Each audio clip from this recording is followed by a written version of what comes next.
In this episode of Shiren, we begin our journey through Pegasus Ridge. We must be careful because dangerous monsters lurk in this new area.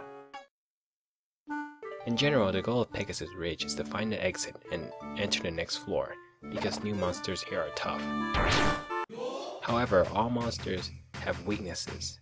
Even though we find the exit, let's explore the rest of the floor, build levels, and find items.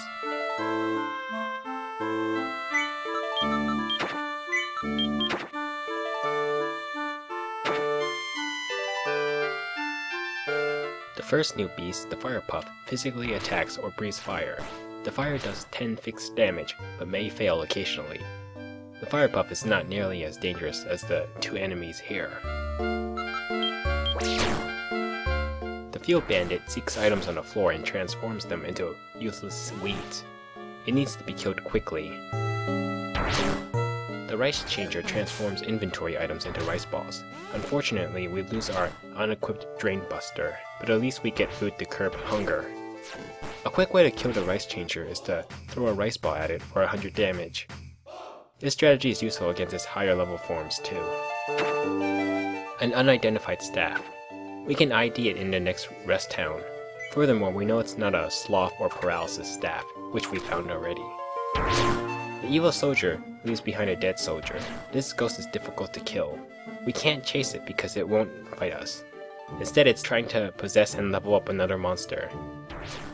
We killed most monsters on the floor already, so we don't have to worry yet. But we may be in trouble on the next floor, because evil soldiers spawn there as well.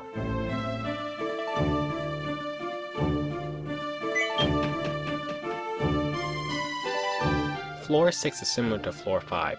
We deal with the same monsters again. Countering a Rice Changer. Arrows weaken it before a final strike. We save our items this way. Unfortunately, we fight an early evil soldier. Its ghost will likely now level up a monster, because we haven't killed many beasts on this floor yet, and more will spawn. A Field Bandit, possessed by the dead soldier, becomes a Jar Bandit. It's slightly stronger than the level 1 form and yields more experience. Level grinding is possible here, but most ranked up monsters are too tough and gain even more abilities.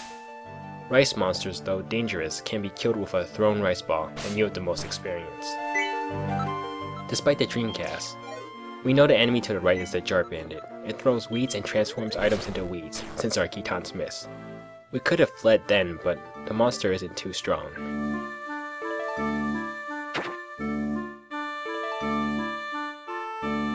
In this room, we find the weeds the bandit created from the items originally here. We lose out on useful equipment, scrolls, and other items this way.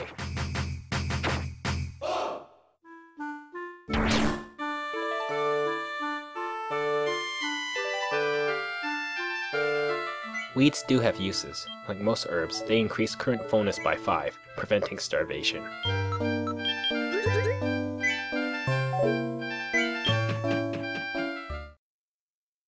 The same threats appear in this floor, but a new beast appears.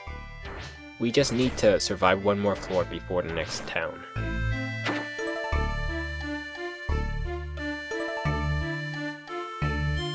We should kill the bandit before it gets to the items.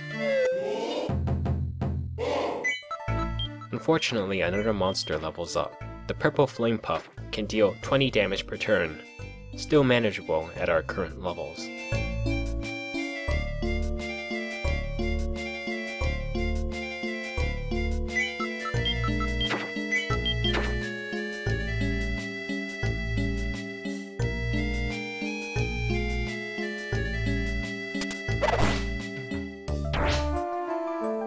We don't want the Fire Puff to reach its 3rd stage, so let's kill the dead soldier. Undead, it's weak to healing items.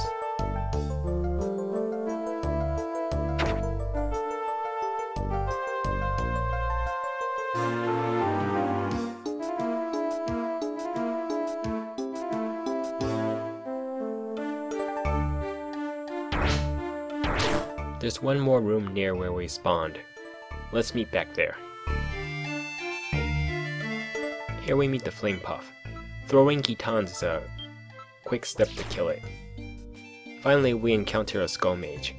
Its monster family is one of the most dangerous ones in the game. Its level 1 form is not too dangerous though.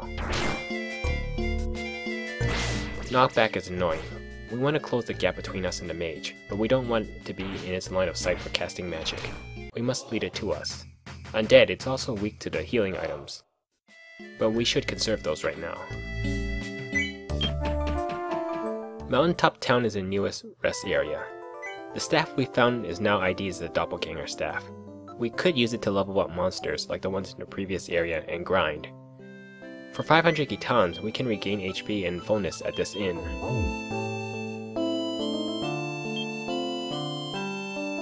Had we met Naoki in Cedar Road, we could proceed with the second phase of the Kitchen God side quest. Instead, we will talk to the chef, Toshio, another time.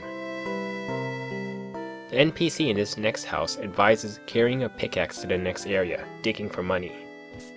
The last town blacksmith for upgrading weapons is also here.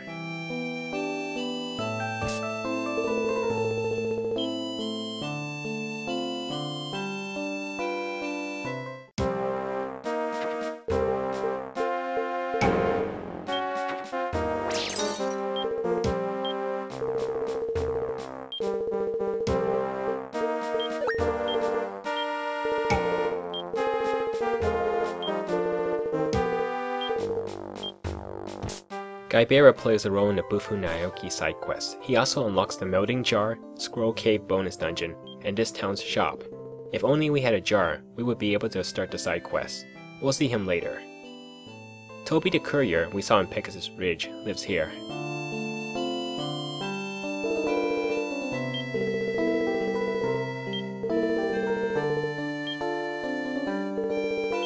Because a blacksmith works in this town, we should store spare weapons here, so that we can upgrade in the future. We don't have the money to upgrade right now though.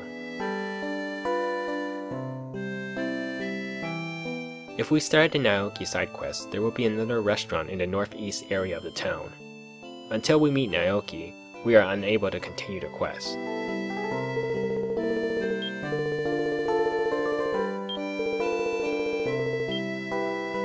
For now, let's take a look at Table Mountain.